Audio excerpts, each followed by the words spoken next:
นี่ก็คือทางสาวหมู่บ้านเขาเจ้าก็มาเกียมเลยสิมาเกียมเอาควายตัวนี้มามัดไว้บนหลักเลยทุกคนมันเป็นตามประเพณีบ้านเฮาที่12ของ14ชมเผ่ามังกรบรูบ้านเฮาวิธีเฮ็ดงานเยาของชนบทลาวเด้อทุกคนโอ้มีหลายขั้นตอนเนาะอ้ายเนาะขั้นตอนตัวนี้ต้องสารตัวนี้อันนี้แม่นเฮาเอาไว้บนหลักเฮาก็สิมัดงัวมัดควายบ่โอ้อันนี้แบ่บ่ก็คือแบ่คือน้อยเนาะคันทาควายได้ใหญ่คือกันบ่เฮ็ดบ่ก็คือหมู่บ้านนี้ก็เป็นหมู่บ้านนอกที่สุดกับตัวเมืองหลักชนเผ่าบรูบ้านเฮานี่อันนี้จะเป็นแบบนี้เลยพี่น้องต้องทาสีแบบนี้ทุกคนเห็นบ่อันนี้ก็คือสำหรับสัตว์ใหญ่เลยทุกคนสัตว์ใหญ่ได้เวลาจำพีเวลาคนเจ็บไข้ในเฮือนในศาลเฮาต้องเฮ็ดหลักแบบนี้จำบอกพี่เจ้าป่าเจ้าเขาดินดอนตอนหญ้าเด้อทุกคนเอาอันนี้ก็คือเป็นหลักที่สัตว์ใหญ่ข้าเจ้าต้องเฮ็ดหลักใหญ่คือกันพี่น้องข้าเจ้าก็เขียนชื่อว่านี่ทุกคนมันเป็นชื่อของควายเลยพี่น้องข้าเจ้าจะมาเฮ็ดทุกคนเห็นบ่อันนี้ก็คือสำหรับมัดควายพี่น้องอันนี้ก็คือสำหรับหลักตัวนี้ก็คือสำหรับหลักข้าเจ้ากาชีมามัดแบ่มันเป็นประเพณีบ้านเฮาข้าเจ้าต้องเขียนชื่อแบ่ไปพร้อมเลยอันนี้คือข้าเจ้ามาต้องทาสีแบบนี้พี่น้อง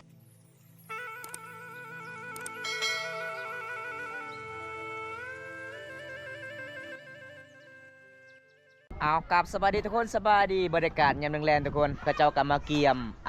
ซีเฮ็ดงานเย้าในหมู่บ้านนี้ทุกคนมื้อนี้กับข้าเจ้ากะสีเป็นมือวันตั้งได้ข้าเจ้าเอาควายตัวนึงแล้วก็เอาเบส2ตัวมางานจำพี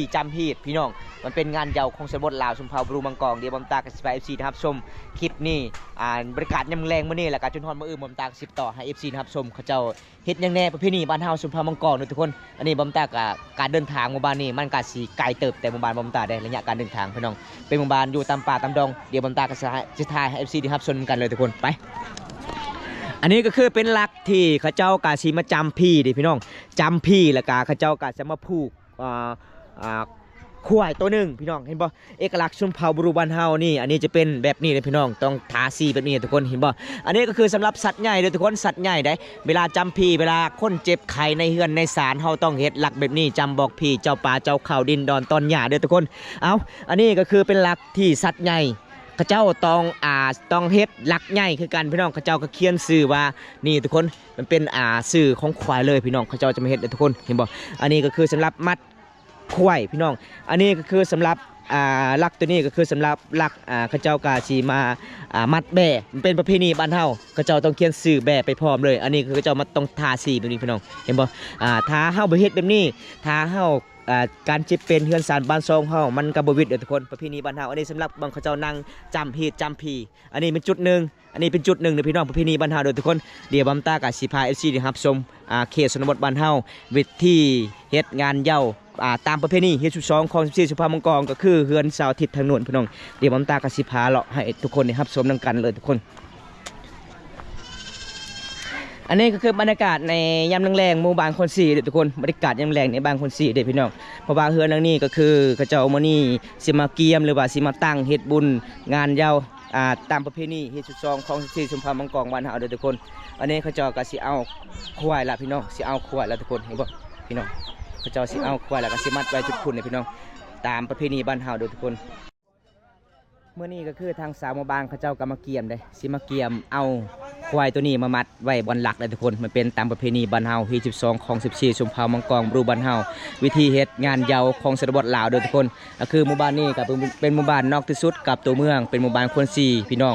ตอนนี้สาวหมู่บ้านเขาเจ้าก็มาเกียมสิมาจับเสือกแต่ละคนเลยพี่น้องเฮือนหลังนี้นะทุกคนเขาเจ้าก็สิมาเกียมได้มื้อนี้เด้สิมาเกียมมันเป็นตามประเพณีที่12ของ14งานเยาเขตชนบทลาวชุมเผ่าบรูมังกรอันนี้คือไอ้เพิ่นกสิเกียมบอกพี่น้องมาตัดไม้ไล่ตัดไม้กระบุงพี่น้องบอกประเพณีบ้านเฮาแล้วก็เฮือนหลังนี้เขาจะว่าได้กินควายตัวหนึ่งพี่น้องมาจำพิธีแบบแก้เคราะห์แก้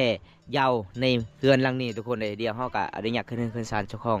เฮือนละก่อนทุกคนอันนี้จะเป็นบ้านนี่แหละพี่น้องเขาเจ้าก็มาเฮ็ดได้ตาก็ได้ญาติขึ้นเฮือนขึ้นศาลคอนเขียนชนบทเฮ็ดบันไดเฮือนแต่บนนี้นะทุกคนเห็นบ่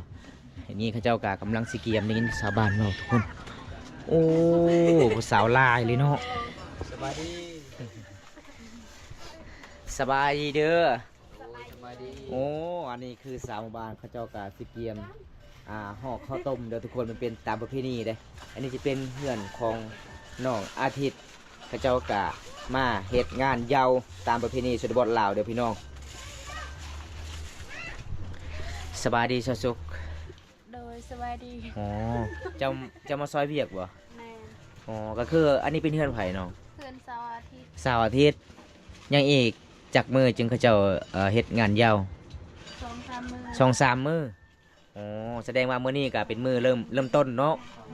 เริ่มต้นโดยพี่น้องเอ้ยเขาเจ้าก็มาเกียมไว้ห่อข้าวต้มแล้วก็มาตำข้าวสารแน่ทุกคนเลยอีกอย่างสองมื้อก็คือแขกมาหลายๆเลยเขาเจ้าก็มาทำพิธีงานยาวเขตชนบทลาวสุมภาวรูมังกรเลยทุกคนอันนี้บางเขาเจ้าก็สิมาจำฮีดเด้บ่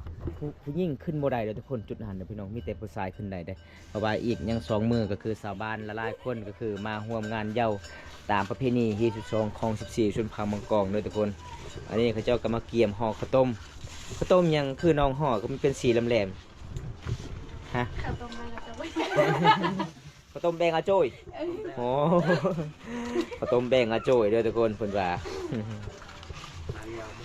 ก็คือข้าวต้มแบบนี้ก็คือมีหลายประเภทเด้อทุกคนเอกลักษณ์ของชุมพรมะกองเลย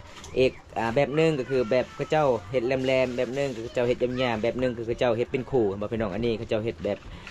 ใบตองเขาเจ้าเอาใบตองก็คือดอกแขมทุกคนใบดอกแขมพี่น้อง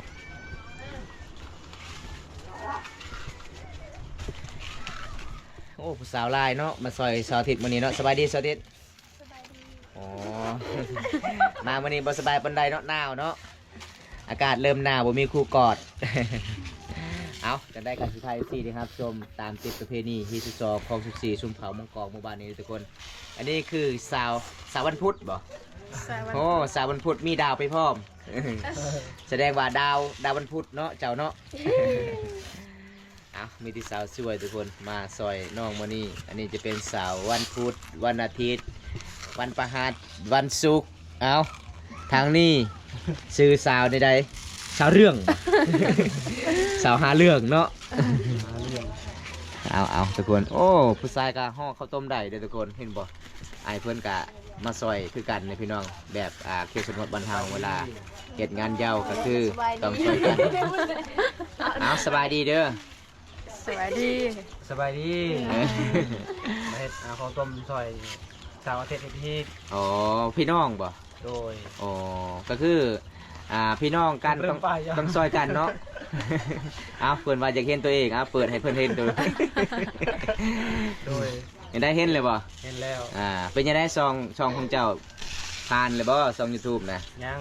อ๋อซื้อในได้ซองเจ้า ทองเพชรมังกร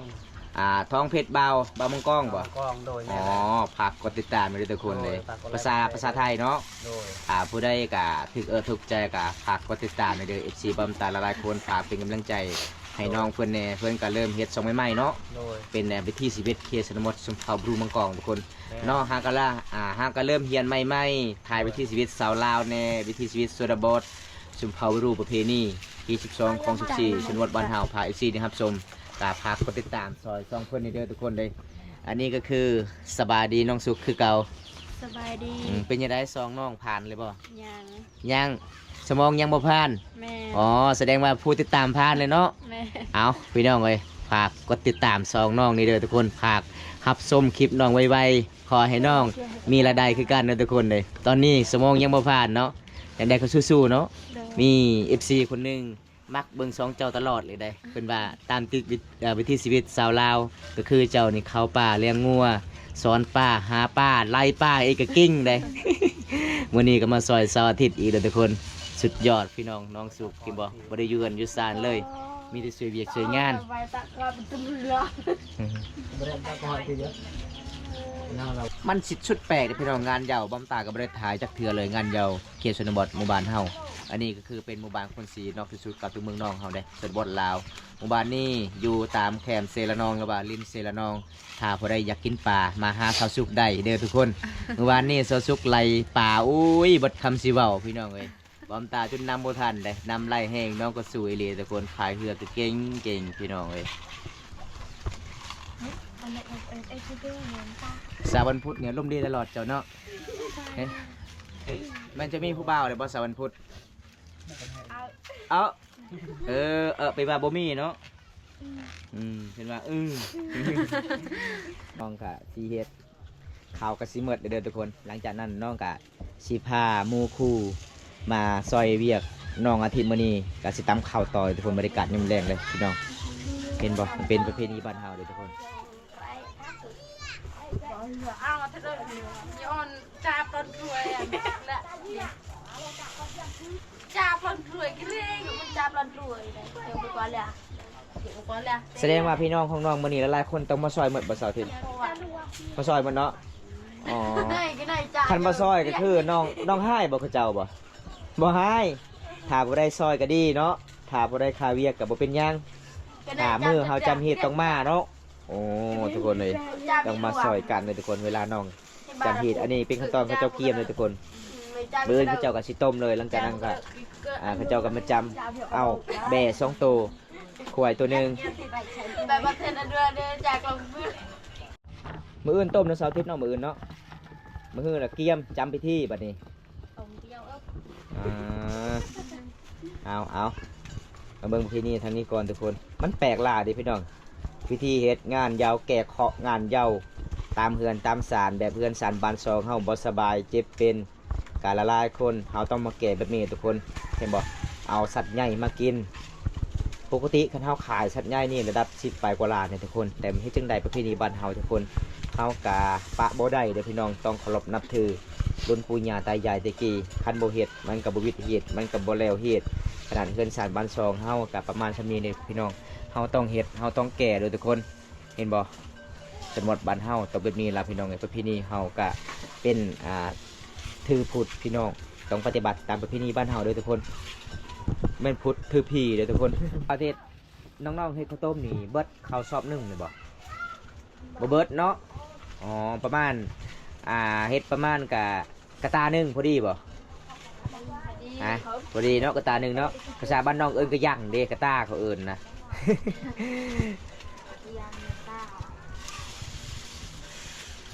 มันแปลกเลยทุกคนเห็นบอกเขาเจ้าต้องซอยกันพี่น้องเลยแสดงว่าอยู่เรื่องของน้องนี่มีควายตัวหนึงมีแบะตัวหนึงบ่น้องโอ้แบะ2 ตัวโอ้มีหมูมีไก่บ่ มีไก่ อันนี้ก็คือซ้ำเฮ็ดดองใหญ่เนาะโอ้พี่น้องเอ้ยคันเฮ็ดดองน่าจะได้เงินทางเจ้าบ่าวเด้อก็คือน้องมาแกะโอ้ต้องเฮ็ดลายแน่เนาะน้องเนาะอ๋อพี่น้องไอ้อยู่เพื่อนน้องนะก็เสียรายเงินเลยทุกคนเนี่ยคันรวมมูลค่าก็ตกประมาณ50 ล้านเลยทุกคนเพราะว่าคันสีเอาผัวเอาเมียนี่โอ้ยมันก็สิบ่เฮ็ดแบบนี้พี่น้องมันเป็นตามประเพณีเด้อทุกคนเฮาต้องปะบ่ได้เฮาต้องปฏิบัติประเพณีบ้านเฮาเด้อพี่น้องประเพณีบ้านเฮา ปีกระจาด อ๋อ ปีกระจาด อ๋อโดยทางปีกระจาด เอาควายตัวหนึงเนาะแล้วก็เอาแบะ2 ตัว โดย มีหมูมีไก่บ่ มีแล้ว โอ้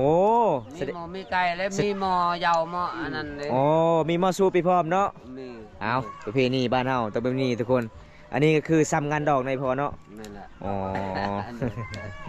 นี่ล่ะพี่น้องเอ้ยประเพณีชนบทชนเผ่าบรูเด้อพี่น้อง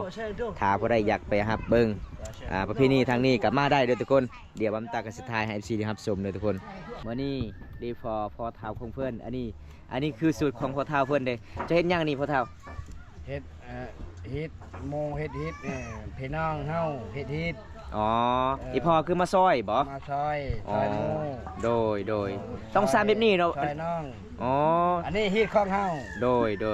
อ เหตุของสมภารมังกรในพอเนาะ โอเค แล้วการมาเอิ้นแล้วการสิเกียมบ่สิเกียมจำเฮ็ดบ่ เจ้า โอ้พี่น้องเห็นบ่อันนี้ขั้นตอนของพ่อเฒ่าเพิ่นได้เพราะว่าเพิ่นก็เป็นรุ่นปู่ย่าตายายตะกี้เพิ่นอายุเก่าแก่เพิ่นฮู้จักประเพณีทุกคน ส่วนสาวนุ่มผู้สาวเขาเจ้ากำลังห่อข้าวต้มอยู่เฮือนเด้อทุกคนเห็นบ่ เจ้า เขียนชนบทสุนทรภูบ้านเฮาต้องมาช่วยกันแบบนี้พี่น้องขอบใจเลยเด้อพ่อเฒ่าเด้อ เจ้า โอ้สาวอาทิตย์จะต้มยังน้อเอาอาหารยังน้อมาให้สาวหมู่บ้านมาซอยเวียกเจ้ามื้อนี้ต้มผักอีหยังน้อง บ้านไหน ปลาสบาย ผักกาดบ่อ๋อก็คือน้องมื้อนี้ก็ต้อนรับหลายๆพี่น้องมาซอยมื้อนี้น้องก็เอาผักกาดเด้อทุกคนเลยเพราะว่าเป็นหมู่บ้านน้องก็นอกสุดกับตัวเมืองอยากซื้ออาหารในเมืองก็บ่มีเงินมีคำเพราะว่าเงิน3,200น้องมื้อนี้น้องก็สิมาแก้เฮ็ดพี่น้องต้องเสียเงินหลายเด้อทุกคนเลยมีเบส2ตัวมีควายตัวหนึงมีหมูมีไก่ แล้วก็มีเรามีข้าวสารพี่น้องเป็นตามประเพณีบ้านเฮาพี่น้องเห็นบ่อันนี้ก็ฮอดเวลาประมาณตอนเที่ยงๆแล้วทุกคนเพราะว่าพี่น้องก็มาซอยเวียกเกินเสาร์อาทิตย์ก็หิวข้าวหิวน้ำน้องก็เอาผักมากินเลยทุกคนเป็นตามประเพณีบ้านเฮา เว้ยมาย่างฮาลา มาสาวเทศ เสาร์อาทิตย์สบายดีเสาร์อาทิตย์ มื้อนี้น้องก็สิต้มเลยบ่ ยังตัวนี้ มื้ออื่นอันนี้คือน้องก็สิเก็บไว้เนาะอ๋อมื้ออื่นต้มแล้วก็ตอนแรงก็มาเริ่มทำพิธีแล้วเด้อทุกคน เฮาเฮ็ดแล้วเด้อข้าวต้มตอนนี้กะมื้ออื่นกะสิต้มแล้วทุกคนสองมือกะสิเฮ็ดแล้วอันนี้ก็เป็นเสาร์อาทิตย์เด้อกะสิต้มข้าวต้มแล้วบ่จะมาผักให้ประจำตรงนี้อ่ะ สุขเลยครับนักยายได้ โอ้มีหลายขั้นตอนเนาะอายเนาะ จ้า ขั้นตอนตัวนี้ต้องสารตัวนี้ อันนี้แม่นเฮาเอาไว้บนหลักเฮากะสิมัดงัวมันมัดข้วยบ่ จ้า โอ้อันนี้แบ่บ่ก็คือแบ่คือน้อยเนาะคันทาข้วยนี่ใหญ่คือกันบ่เฮ็ดบ่โอ้เบิ่งทุกคน ควาย ข้วยทางนั้นเนาะโอ้โดยเอาเป็นมีละพี่น้องเคชนบอทซอยกัน ส่วนนี้พอเพิ่นก็สิเอาตอก ส่วนอายเพิ่นก็สิสานเห็นบ่พี่น้องซอยเล็กละน้อยประเพณีบ้านเฮาต้องซอยกันแบบนี้ซอยกันเฮ็ดซอยกันไปถ้าบ่ได้ซอยก็บ่แลบ่วิถีไม่พอเนาะ จ้า โอ้พี่น้องเอ้ยแบบนี้แหละพี่น้องงานยาวสมเข้าบรูบ้านเฮาอีกมื้ออื่นมื้อฮือก็สิได้เห็นแล้วพี่น้องเขาเจ้าเฮ็ดอย่างแน่ประเพณีทางนี้อากาศก็หนาวพิงไฟไปฟอร์มเฮ็ดไปฟอร์มเนาะโอ้หลังจากเฮ็ดนี้แล้วก็สิเริ่มทางให้ต่อเนาะอ้ายเนาะ จ้า โอ้เอาพี่น้องบ้านเฮาก็สามบ้านหาดงลงสีเวียดบ้านนอกบ้านนาเด้อทุกคนอยู่ตามป่าตามดงโอ้ทุกคนมีสมบูรณ์เพศเลยขั้นตอนที่หนึ่งก็แล้วอันนี้เป็นขั้นตอนที่สองหลังจากนั้นน้องก็สีต้มเลยเด้อทุกคน อุ้ยบุฮาลามเลย เบิ้งโอ้ใบมันใหญ่เลยทุกคนเลยใบตัวนี้มันหายากเลยพี่น้องมันบ่แม่นใบตองใบดอกเข็มบ่แม่นเลยทุกคนนี่ใบเขาเจ้าหาพูนแต่ภูผาป่าดงพี่น้องติดกับตีนภูเขาจึงมีเด้อทุกคน